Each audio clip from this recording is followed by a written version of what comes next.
दोन संख्यांच्या बेरजेची चौपट 112.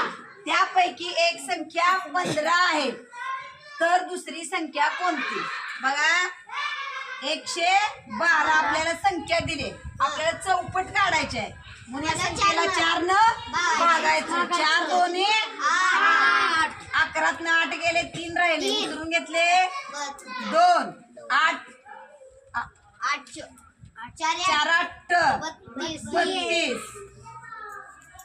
वरची संख्या किती आली रे? 28. एक संख्या आपल्याला दिली आहे त्यांनी, कुठली दिली रे? 15. 15 28 गेले, 8 5 गेले 3. 2 1 गेला 1. दुसरी संख्या किती आली? करून बघू आपण, चौपट केल्यावर येते का? 15 चोक 60 आणि 13 गुणुले 4 13 चोक 52.